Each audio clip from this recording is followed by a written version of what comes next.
If the world were like a Sleep Number mattress, everything would adapt for your comfort. Your coffee would never get cold. Your flight would always be on time. And your mattress would always respond to you and your unique sleep needs. Sleep Number mattresses are designed to respond to your body and shift with your changing life, helping you fall asleep faster and stay asleep longer. To experience a whole new world of comfort, visit a Sleep Number store or go to sleepnumber.com. Sleep Number. To a good life sleep. This podcast is for informational purposes only and should not be considered legal, medical, or mental health advice. The views and opinions expressed do not necessarily reflect the official policy or position of the podcast and are not intended to malign any religion, group, club, organization, business, individual, anyone, or anything.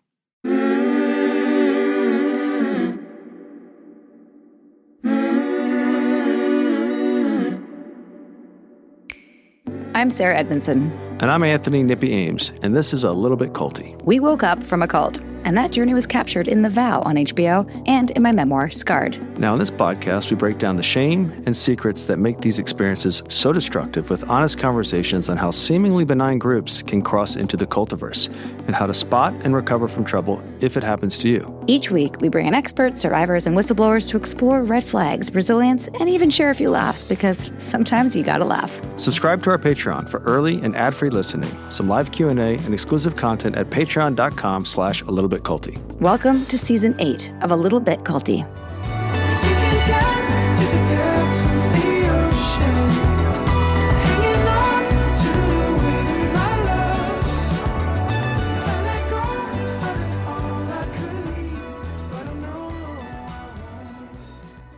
Hi, everybody. Welcome back to A Little Bit Culty. As you know, we are taking a little summer breather from our regular interview schedule, but we couldn't leave you without something a little special. Little special.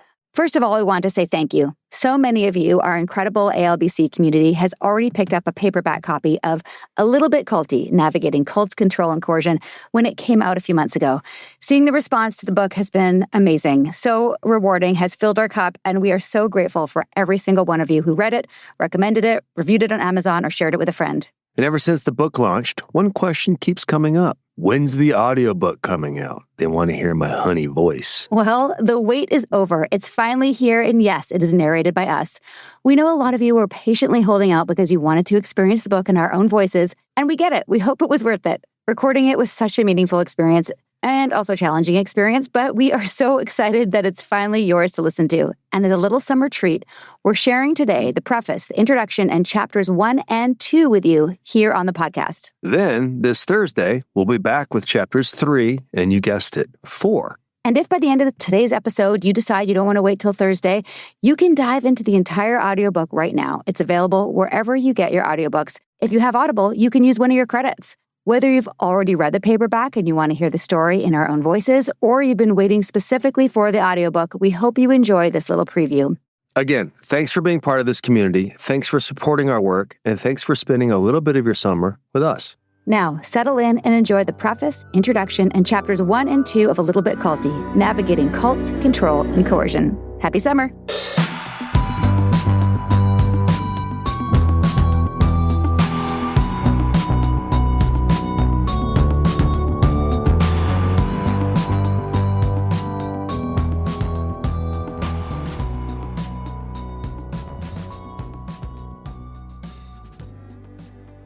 Preface.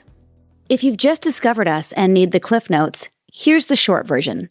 This book, and the movement around it, grew out of one wild, painful, and ultimately transformative chapter of our lives. It all started over 2 decades ago. Individually, we found NXIVM, a so-called self-improvement organization, aka cult, founded by Keith Raniere and Nancy Sulzman. Like thousands of others, we were drawn in by the promise of personal and professional growth. What Nippy and I didn't realize was that we were stepping into a web of manipulation and control that would consume the next 12 and 16 years of our lives, off and on, respectively. During that time, we found each other, fell in love, and got married. Our first child was born while we were still in the community. For years, we brushed off the increasingly bizarre moments, convincing ourselves that the discomfort was all part of the work. But the full darkness didn't reveal itself until Sarah joined DOS, Dominus Obsequious Sororium, a secret society for women within NXIVM. Pivotal moment came when Sarah was coerced into being branded. without anesthesia, under the guise of doing something hard and painful to build character. The symbol turned out to be Keith Raniere's initials, hidden in a cryptic monogram. Das was his secret creation, designed to ensnare women into a hierarchy of servitude and control. That branding and the realization that Raniere was not a genius but a sociopathic con man became the catalyst for our exit. Our story was later featured in HBO's The Vow, which brought Raniere's manipulation and the courage of those who spoke out to a global audience. Since then, we've devoted our lives to education and advocacy, helping others recognize and recover from coercive control. In early 2021, during the height of the COVID-19 pandemic, we tiptoed into the podcasting world. What began as a way to process our experience and maybe help a few others became something bigger. We were already having frequent conversations with survivors, therapists, and cult experts, so we thought, why not record them? Armed with a pair of microphones, a makeshift booth in our Lego-strewn Vancouver home, and 2 small kids running around, A Little Bit Culty was born. As it turns out, airing that first episode was more like launching a signal flare into a deep, dark sky. Overnight, we started hearing from dozens, then hundreds, then thousands of people who'd weathered a myriad of culty experiences of their own. Like our guests, our audience had been through culty nightmares, from hardline religious sects, predatory fake gurus, to tender swindlers and scammy multi-level marketing schemes. Gathered around that digital age campfire each week, we welcomed fellow cult survivors to join us for an hour of practicing one of the oldest medicines, the sharing of hard stories. And oh, how they shared. They blew our minds and soothed our hearts. They still do.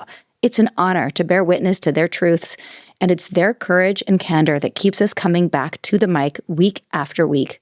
After all, there's nothing that compares to hearing hard-won wisdom and seeing true grit close up. These experiences change you, and they lift you up by reminding you of what you are capable of, even when the going gets horrible. And if you've ever been lost in this particular kind of culty wilderness, hearing other stories can make you feel powerfully unalone and remind you that there is hope, meaning, and community beyond the brambles. There are excellent resources on cults, from investigative journalism to clinical psychology to survivor memoirs. This book adds another perspective. 2 people who got out, did the work to understand what happened, and spent years talking to survivors and experts. We're not academics or journalists, and we're not here to replace the deep dive exposés or the manuals. We're survivors who made every mistake in the book and learned from hundreds of others who've done the same. Think of us as your friendly welcome wagon or trauma-informed pit stop on the road to cult awareness and recovery. The truth is, culty shit is endemic. Manipulation isn't limited to communes in the desert or robed leaders on mountaintops. It's as high-reaching as the corridors of power and as close at hand as your morning social media scroll. Even if you've never experienced something culty, odds are high that you are merely a degree or 2 separated from someone who has. You might know an old classmate who threw their life savings into a promising new business, only to be sucked into shilling essential oils with diminishing returns. Or a loved one who fell down the QAnon rabbit hole. Or a friend who became a different person after falling into the clutches of a narcissistic love bomber. Yet, despite all of its ubiquity, the shame and silence surrounding culty shit can be deafening. The first-person accounts we've heard on A Little Bit Culty aren't just cautionary tales. They're comeback stories. From cultic control to freedom. From red flags to recovery. Without fail, every conversation and every guest teaches us something. There is always a gem of knowledge or some bit of strength that we tucked into our pockets and carry with us. Our guests move us to tears, to action, and quite often, to laughter. And in doing so, they show us how to carry on while kicking shame and stigma to the curb. So, welcome. Whether you've been through the fire yourself or you're just cult curious, we're glad you're here. We hope this book serves as your field guide through the strange, sometimes scary, and ultimately hopeful terrain of prevention and recovery. P.S. If you want to know the full backstory, read Sarah's 2019 memoir, Scarred, the true story of how I escaped NXIVM, the cult that bound my life. It covers all the details of how she got in and out of NXIVM. P.P.S. This is a special note for our Audible listeners. We might go a little bit off script in this reading. You are going to get bonus that is not in the book. This was inspired by a book I read called Awake by Jen Hatmaker. She did some meta-commenting on the book she wrote, and I like that, and I think we are going to do the same. So, when we do, we will say tangent or aside, and we might talk about what we've just talked about, and then we'll say back to the book. Enjoy! Introduction. This book mines the grit of the A Little Bit Culty podcast for the gold. The lessons we've lived through and don't want you to have to learn the hard way. It's also a love letter to the 125,000 plus weekly listeners and anyone who's been impacted by the scourges of coercive control, exploitation, or toxic dogma in their personal relationships, churches, yoga studios, workplaces, or communities. It's an open invitation to anyone who's curious about cultic influence and wants to learn about how abusers insidiously groom their victims, aka how culty characters walk and talk in the real world. It's also for anyone who prefers to hear life's most profound lessons told not from so-called sages, academics, or scholars, but from everyday people who've survived harrowing ordeals. We note the season and episode for every guest story. If you want the full context, you can go back and listen to that episode. NXIVM used specific terms to enhance the mystique of its teachings. While much of that jargon was nonsense, it's an important part of the story. Terms are shown in bold italics on first mention and can be referenced in the glossary of the hard copy of this book. As podcasters, we love engaging in conversation, both with our guests and with each other. In an attempt to capture the conversational nature inherent in podcasts, our individual commentaries and anecdotes are shared in different fonts for the sake of clarity, and in this audiobook, in different voices. Just think of it as a visual or audio representation of the sweet, soothing sounds of our voices. Little known fact, while I am the one with over 20 years of voiceover experience, Nippy would like to note that audiences have noticed that it is indeed his voice that sounds like honey. Not his words, but the audience's. No big deal. This book is divided into 4 parts. Part 1, Welcome to the Culty World is Cults 101. We uncover our shared humanity that makes everyone susceptible. Don't believe us? You might be surprised. We define cults and discuss their leaders and ideologies. Finally, we show you the world of cults and the unexpected places you find them, or they find you. Part 2. The Playbook of Control is Mind Games 201. We show you the culty tactics that cults use. And not just cults. Abusive partners, toxic employers, human traffickers, exploitative life coaches, friends, and a myriad of predators use this same playbook to fulfill their twisted needs. Part 3. The Trap and the Way Out is Exit Psychology 301. If you've ever wondered why anyone stays in a relationship or group that is obviously harmful to them, read this. And if you have loved ones in a cult, we have a chapter just for you. Part 4, The Aftermath, is Trauma to Recovery 401. If you've left a culty situation, it's time to heal and find a new life moving forward. We share success stories, whistleblowing do's and don'ts, and green flags for the future. Feel free to skip ahead to the parts that resonate most with your needs and interests. If you are in or have just left a situation that seems a little bit culty, you may be feeling overwhelmed or suffering from PTSD. If that is the case, be gentle. Go slow and maybe just start with the culty cheat sheets for the chapters that seem most relevant to you. We hope our story inspires you to share this book with others, a friend, a family member, or even a teacher building a curriculum, to spark conversations and shine a light on coercive control. Crucially, this is the book that we wish we had had before, during, and after our time in NXIVM. We especially hope that this book reaches a younger audience, those who might be more vulnerable to the subtle manipulations and alluring promises that cults often use to draw people in. We believe that by sharing our experiences and the stories of others, we can empower young people to recognize red flags, develop critical thinking skills, and ultimately protect themselves. Join us now as we explore the broader context of cults, share survivor stories, and offer insights into prevention and recovery. Before we hear from our sponsors, just a quick reminder. Our book, A Little Bit Culty, Navigating Cults, Control, and Coercion, is officially out and available on Amazon. Signed pre-orders have closed, but you can still get your copy today. This book is the culmination of 5 years of conversations, interviews, and research.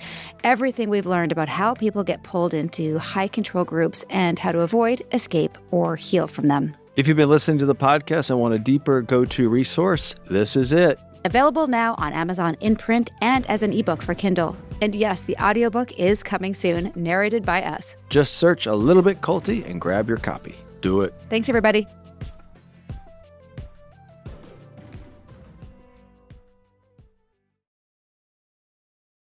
This episode is sponsored by BetterHelp. We are shockingly good at talking about mental health these days. Podcasts, group chats, and that one friend who's basically become a therapy evangelist. Everybody's got one. BetterHelp's 2026 State of Stigma report surveyed 2,000 Americans that revealed that 85% of Americans believe getting support is wise, yet 74% say society discourages people from doing so. We nod along. We agree wholeheartedly. We say things like therapy's so important, while sipping coffee like we're very enlightened.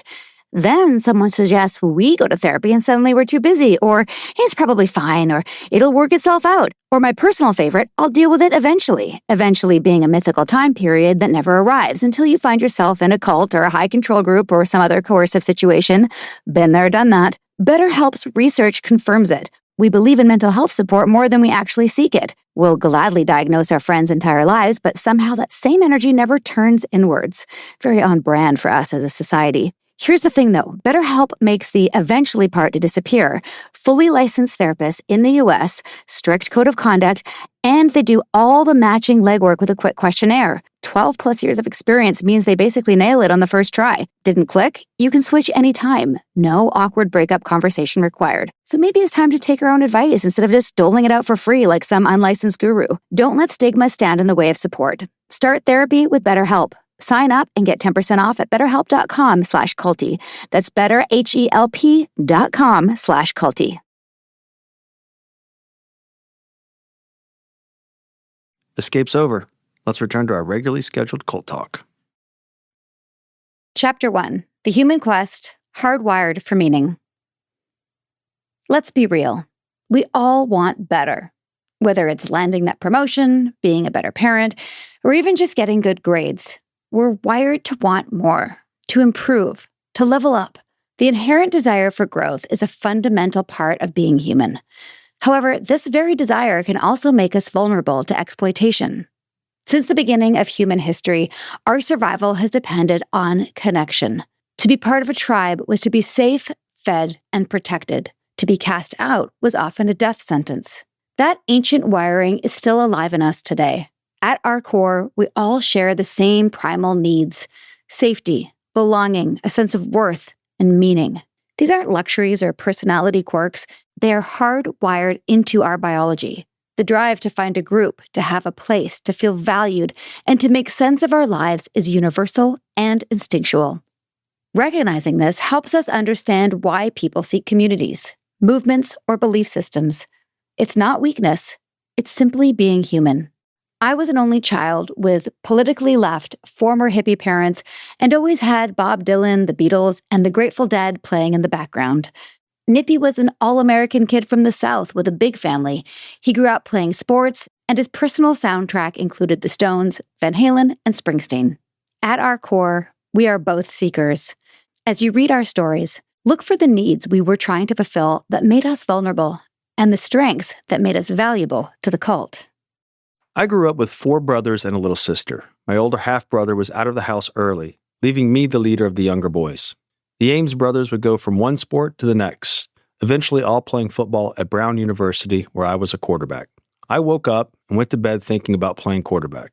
Quarterback is a demanding position. Physically, emotionally, intellectually, it's a grind. So, I was always looking for an edge, reading books on how to be better. Besides studying Troy Aikman and John Elway, I was into Dale Carnegie, JFK, anything about improvement that I could get my hands on. At 14, I read John McPhee's A Sense of Where You Are. It chronicled the story of future NBA Hall of Famer and United States Center Bill Bradley taking the Princeton Tigers basketball team to the Final Four of the NCAA tournament. Hugely inspired, I wanted to play basketball at Princeton. It was my first real clear goal. I owned it, announced it. That initial goal was the catalyst for the habits and fortitude that ultimately landed me as a quarterback at Brown. Turns out playing quarterback was more fun. I would not have begun my pursuit of excellence if I hadn't read that book. I believe the universe prompts you if you tune in. The book ignited my seeking. Seeking is a natural feature of growth. As a kid, I remember being glued to Discovery Channel's Shark Week, totally fascinated by how sharks never stop moving. If they do, they die. That always stuck with me. It's a perfect metaphor to describe how I feel about people who just stop. Stop seeking, stop learning. Ben Franklin said most people die at 25 and aren't buried until they're 75. I was never going to be that person. For me, seeking is the catalyst for any adventure, any job, any journey, any experience, any knowledge, or any kind of truth, whatever that is. If no one sought anything, we wouldn't have Einstein's theories to inspire thought, the Sistine Chapel to marvel at, or a Hendrix guitar solo to enjoy. Some people stop seeking answers to the big questions too soon, give up, or get lost along the way. But as long as we're asking the big questions, why am I here? Who am I? How'd I get here? What's the point of it all? What's my purpose? We will always be seekers. And where there are seekers, there will always be people trying to help them find what they're looking for. History is littered with countless seekers who've endeavored to answer their questions. It is also littered with a body count of people who died for gods and charlatans, claiming to have the answers to life's inquiries. Luckily, my story doesn't end like that. But my desire to be better? Yes, that desire got used against me. I have always been a seeker, a dreamer. When I was a little girl, I would lie awake and worry about the state of the world. At every shooting star or birthday candle, I wished for two things: for my parents to get back together, and for world peace, which is really the same thing when you're a little girl, since your parents are your whole world. My mom and dad used to bring me on peace marches and rallies as soon as I was old enough to walk and hold a sign. I joke now that it's their fault that I was lying awake, dreaming of a better world, while other girls were playing with their Barbie dream houses. As a teenager in the 90s, I got into crystals, tarot cards, and chunky velvet fabrics that I could sew into homemade overalls and adorn with silver jewelry, marching into school proudly with my Doc Martens and purple laces. I was a spunky theater nerd, hanging out with the other nonconformers. We were the non-jocks, wearing our plaid shirts tied like flags around our waists as a display of our virtues, committed to nirvana and all things grunge. It wasn't until university that I really started my seeking journey. Like others who grew up in the 90s, the book The Celestine Prophecy started it all. The key message is that the discovery of spiritual insights transforms our lives, leading us into a more meaningful existence. After discovering that, every interaction left me with the questions: what was I meant to learn from this person? And why did we meet? What was the message? Nothing was a coincidence anymore. The universe was now magical. This book, along with the brilliant Manual for Creatives, The Artist's Way by Julia Cameron, set the stage for my pursuit of creative expression and a career as an actor and storyteller. The Artist's Way explains that we all have an inner artist, but sometimes we block ourselves from expressing it. It's designed to help you tap into your creativity and regain confidence in your talents. I believed that we could not only overcome blocks and thus grow and evolve, but that to do so was the natural order of the universe. The thought of the universe as a higher power was both compelling and soothing for my often anxious soul. I felt connected to something bigger. I felt strong in knowing I could tap into that source in order to grow, like a flower, only I could be my own gardener. I felt empowered. We both had the urge to upgrade. What do you want to upgrade right now? Understanding your needs will help you understand your vulnerabilities. Even if you don't consider yourself a seeker, at our core, we are all seekers. If that word doesn't resonate with you, ask yourself, do you want to be successful? Do you want to grow? Do you think that change is possible? Are you into personal and professional development? Do you want to find a deeper meaning of life or make the world a better place? We've learned that it's human nature to want to grow. In fact, this desire is hardwired for survival. The trouble arises when cults hijack this essential quest for knowledge and improvement and twist it to exploit, coerce, or harm people. And aside, at the end of each chapter, Sarah's going to read a culty cheat sheet because she's the perky little voiceover artist. You will be able to download this at some point. Take it away, Sarah. Thanks, Snippy. Your culty cheat sheet for seeking. Are your eyes wide open? Because everyone is susceptible to being conned. Before you go on a seeking journey, ask yourself, how do I define success? What am I really looking for? And does this group provide it? Am I looking to learn? Or am I hoping for answers? Am I willing to seek alone? Or am I looking to belong? Am I doing this to either prove my independence or gain someone's approval? What are the tangible results of this group? Can people leave or graduate from this program? How will I know if whom I'm seeking with has good intentions or not? Don't worry, we'll help you answer this one later. Even cult podcasts need sponsors. Check out these must-haves.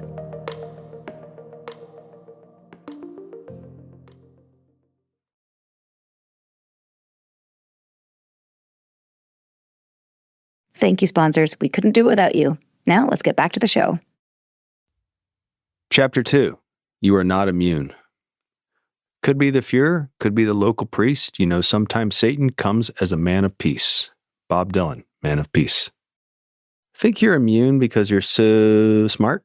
For most people, cults bring to mind the most sensational examples. Jonestown, with the tragic image of the Kool-Aid, which was actually Flavor Aid, or the Hare Krishnas, with their shaved heads and orange robes. Those are the stereotypes, the extremes that promote judgment. They allow you to distance yourself and think, I'd never be that gullible. Ironically, that judgmental, I'm too smart to be fooled attitude is dangerous, specifically because you believe that you're immune to cultic influences. Everyone is susceptible. Everyone, at some point, can be conned, tricked, or drawn into something they never intended. A period of situational vulnerability and a chance encounter with a bad actor is the perfect storm for cultic disaster. And sometimes, the rabbit hole is just one YouTube search away. Samantha Freedom was the kind of person who thought she was immune to extremism.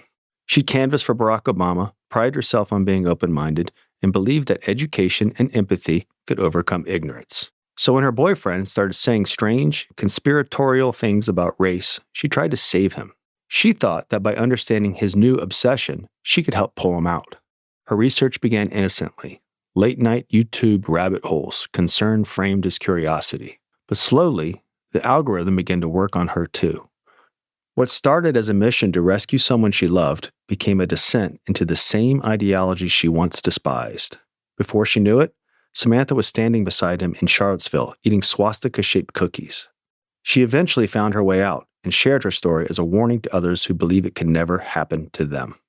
After we left NXIVM, I often had people in Vancouver tell me how they had attended one of my introductory info nights and knew something was off, or they just knew it was a cult, only to find out later that they were now actively hawking skincare for Arbonne or life insurance for Primerica. Don't worry, we'll dive into the world of MLMs later, as they too share many of the same manipulative tactics as cults. In fact, most experts in the anti-MLM space now just refer to this type of selling structure as a commercial cult. We get it. It's easy to feel self-righteous, especially when you're observing from a distance. But we've had many a compassionate chuckle when people tell us they're immune to coercion, and then go on and on about a political party, dietary regimen, or fitness studio that they belong to, which is more than a little bit culty. We've heard the "I'd never fall for that" line too many times to count. And we've learned that truly, no one is immune. So let's bust some myths. If you stop 10 strangers on the street and ask them what kind of person joins a cult, the answers would probably sound similar. You'd hear about people who are weak-minded, broken, desperate for love, or too naive to know that they've been taken advantage of. Some might add that victims are uneducated, socially awkward, or maybe just a little bit crazy. These images of outliers have seeped into our collective imagination, shaped by movies, media, and the comforting distance of otherness. After all, if cults targeted only the ignorant or the unstable, then the rest of us can breathe easy. We're safe, or so we'd like to believe. Although it's absolutely true that certain organizations prey on people who are ignorant or unstable, our aim is to crush the myth that only the weak or stupid people join cults. It's almost always the opposite. High-demand groups need intelligent and dedicated individuals to get the job done. They love high-achieving people with strong altruistic motives. A con artist needs competent and caring individuals to be the face of their organization, free labor to generate income, advance the cult's agenda, and recruit and exploit new members. And someone needs to clean the toilets. We've met people from all walks of life: doctors, lawyers, engineers, teachers, medical professionals, artists, successful CEOs, and Ivy League graduates who enrolled in these groups. Intelligence, education, and success don't make you immune. The world is full of smart people seduced into making bad decisions under false premises. Anyone can be vulnerable to cultic recruitment under the right circumstances. Although my journey into the depths of NXIVM was circuitous, I ultimately found myself attracted to the personal responsibility and goals-oriented aspect of the curriculum. I had just moved to New York and was acting. After auditioning for over a year, it became clear to me that actors do not have a tangible map for success. The industry isn't set up that way. I was ready for more structure, and NXIVM promised a clear path to success, a way to achieve my dreams and to overcome my limitations. My susceptibility came from two very different places, one personal, one intellectual. First, my high school girlfriend knew me better than anyone. My interests, my values, even the books I loved. She knew exactly how to reach me, how to tug at the parts of me I didn't even know were exposed. I'll tell you more about her later. Second, I carried the quiet arrogance of thinking I was too smart to be fooled. Intelligence, I've learned, has no shield against the con, especially when your heart is involved. That belief created a blind spot I didn't know I had. My biggest takeaway from talking with other survivors on our podcast, our shared humanity makes us vulnerable. It's normal to crave growth, community, and meaning. The acting community in Vancouver was sometimes supportive, but it was also sometimes catty and competitive, and I longed for something more loving and accepting. Since writing Scarred and continuing to deconstruct my experiences through therapy and our podcast, I've come to terms with my vulnerability, the hook that drew me into NXIVM. Beneath the basic trope of meaning and purpose, as discussed in Chapter 1, was something more raw, a desire rooted in both my strengths, desire to be of service and to make the world a better place, and my core wounds, wanting acceptance, to fit in, to be popular. We'll talk more about these dynamics when we address attachment theory later in the book. Dissatisfied with my acting career of beer commercials and trivial teen content, I had a deep desire for belonging and a spiritual path. I was also vulnerable in that I was young and didn't think I was young. Like many people in their early 20s, I stubbornly ignored older adults' concerns. During my time in NXIVM, I had wiser people around me asking important questions about what I was getting involved with, which only pushed me in further as I thought to myself, I'm an adult. I know what I'm looking at. I just don't get it. Please note that we are not saying that joining a cult is your fault. We want you to understand what can make you susceptible. Cults prey on our deepest desires, and they need soldiers and cheerleaders on the front lines to draw in the masses. Although anyone can be duped by devious cultic recruitment, certain factors can increase a person's susceptibility. One of the most significant factors is situational vulnerability, which refers to major life transitions or periods of uncertainty that can make people more susceptible to the allure of cults. Everyone experiences crossroad moments in their lives. Starting school, illness, moving to a new city, a breakup, a job loss, or the death of a loved one. Transitions can leave us feeling lost, lonely, and vulnerable, leading us to seek answers, meaning, or a sense of belonging. And that's where cults swoop in, offering a seemingly safe haven and a promise. It's not about how intelligent you are, it's about the situation you are in.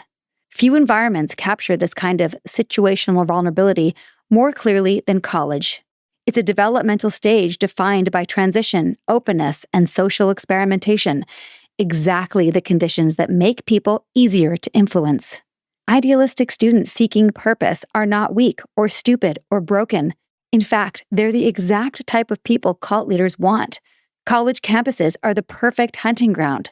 Students are open to new ideas, figuring out who they are with brains a few years off from full development, which makes them more impressionable. So it's no surprise that cults set up friend groups, student clubs, and study circles on campus.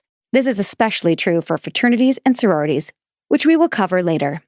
Keith Raniere is a prime example of a cult leader who recruited young, impressionable victims. His inner circle included women he had met in their late teens or early 20s. Take Karen Unterreiner, for example. Keith met her in college when she was just 18 and grieving the loss of her dad.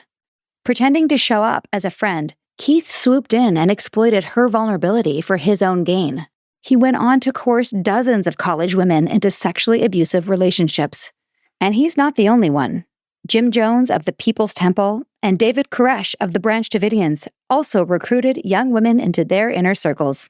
They leaned on claims of divine authority or special spiritual power to justify their control.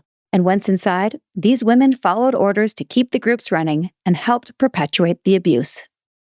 When Larry Ray first appeared in the lives of a group of Sarah Lawrence college students, he seemed harmless, wise, charming, a father figure offering guidance. He gave advice, held therapy sessions, and led casual self-improvement exercises. At first, it felt like mentorship, even friendship. Students trusted him, shared their hopes and fears, and eventually leaned on him for everything. The trust was a trap. Slowly, subtly, Larry turned that guidance into control. He isolated the students from their families and friends, sowed distrust between them, and convinced them that he, and only he, could protect them. What started as advice became coercion. What felt like help became manipulation. The hooks were in. In the name of helping, Larry coerced students into acts they never could have imagined: fraud, prostitution, and other crimes. The safe world they once knew crumbled as they became dependent on him for every decision, every sense of self-worth. Daniel Levin was one of those students. In his memoir, Slonim Woods 9, and the documentary Stolen Youth, he bravely recounts years trapped in Larry Ray's violent web, a place where mentorship turned into terror and where love and guidance were twisted into control. His story is a harrowing reminder that even the smartest, most grounded people can be caught in someone else's personal cult, and that manipulation can feel like love until it doesn't. Larry Ray is, in many ways, the closest real-world example we've seen to Keith Raniere, matching him in severity, psychological manipulation, and the way he exploited trust and vulnerability to control and terrify those around him. Your culty cheat sheet on susceptibility. While college campuses are undoubtedly a hotbed for recruitment, victims are not just doe-eyed students. By understanding how cults can prey on your strengths and exploit your susceptibilities, you can protect yourself and your loved ones from being drawn into the cult's harmful web. Here are traits and events that can make you susceptible to culty abusers. You are seeking meaning, purpose, or answers to life's big questions. You are going through a transitional period, whether you feel excited or lost. You are going through grief or a recent loss. You are an optimistic person who believes in positive change. You are looking for community, belonging, and acceptance. You are facing a crisis or a big life change like financial stress or job loss. You trust other people. You have difficulty in setting boundaries, saying no, and like to avoid conflict. You crave certainty in an uncertain world. You feel lonely, unseen, unheard, or undervalued. You want to make a difference in the world, or you are drawn to activism. You're experiencing political, social, or cultural upheaval. You've experienced childhood trauma, like abuse, neglect, or bullying. You have unresolved mental health issues, like anxiety or depression. You feel like you've tried everything and are open to something new. You feel dissatisfied with organized institutions and religions. You are curious about alternative practices or methods for healing. You believe experts and authority figures are basically good and trustworthy. Sinking down to the depths of the ocean, hanging on to the weight of my love. If I let go of it all, I could leave, but I know I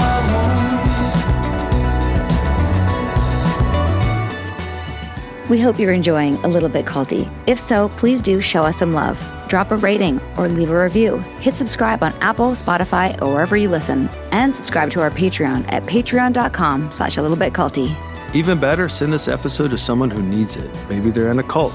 Maybe they're just a little bit susceptible.